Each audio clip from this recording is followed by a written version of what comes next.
Welcome back to DCTV Sports as the Estill Chevrolet Cadillac pregame show continues. It's an extended pregame show tonight as we've got those teams across the river doing battle for each other. They don't refer to each other by name. I will. Tenora taking on Ayersville. Of course, Tenora unbeaten in the GMC and sitting alone in first place. Ayersville, last Friday night, picked up a big win against Hicksville on our broadcast and trying to get a little bit of bragging rights for a season until next year. Our player profile for the Pilots, Jeremiah Peake. Now, they list you at 6'2" as a sophomore. Now, I'm standing up straight, assuming you are too. Is the roster accurate? Yeah. Let's say yeah. He's going to poor boy it on me. I just knew you were. We'll give him credit. 6'2".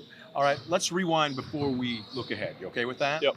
Last year, a starter as a freshman. Yep. That was a senior-dominated team. So maybe you weren't asked to do quite as much. But coming into this year, what did the coaching staff ask you? What did they tell you they wanted your role to be?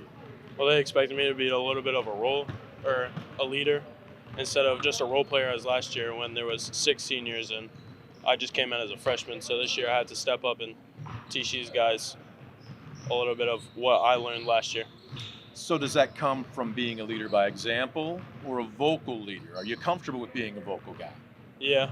Usually during practice I'm the one talking and I get these guys going a little bit. He's not lying. But when you say vocal too, sometimes you can get too vocal. I've talked with guys before, especially maybe with vocal coaches or maybe that one senior that talks nonstop. And after a while, you talk to the rest of the team and they're like, you know, we don't hear you anymore because you talk too much. What's the key to inserting yourself, but then maybe stepping back and let the guys play and see what they've learned? Talking to an extent and then dropping back a little to let them do it and then picking back up into it. So then you all go together with it.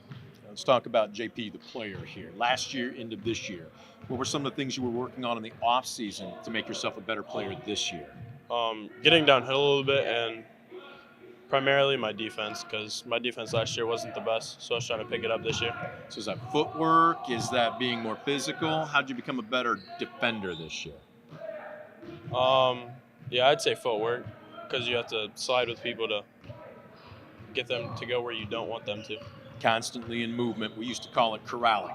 Corral a guy to one area of the floor, usually to the sideline or maybe another teammate to help double team. Yeah. Let's talk about offensively. You talked about getting downhill. We know that you can shoot, especially from beyond the stripe, but you're not just a shooter. You want to be a scorer. Talk a little bit about honing your offensive game. Well, when I can't get my shot to fall, then I realize I have to get somewhere with the ball instead of just standing, catching, and shooting. So I find open gaps and attack them. So you don't mind getting an assist as much as a basket then? No, I don't. As long as it goes in the hoop, 2 points is 2 points, Yep. right? Let's talk a little bit about Tenora. What's the scout on? What do you need to do?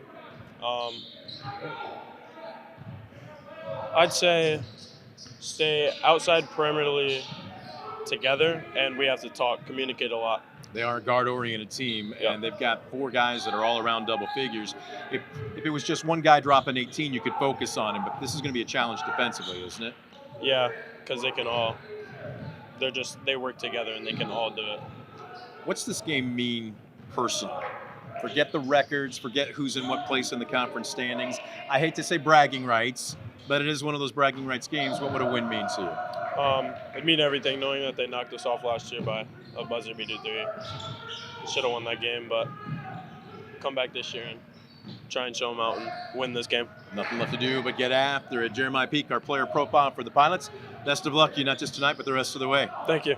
We're going to take a quick time out. We're back with more of the Estill Chevrolet Cadillac pregame show. You're watching DCTV Sports.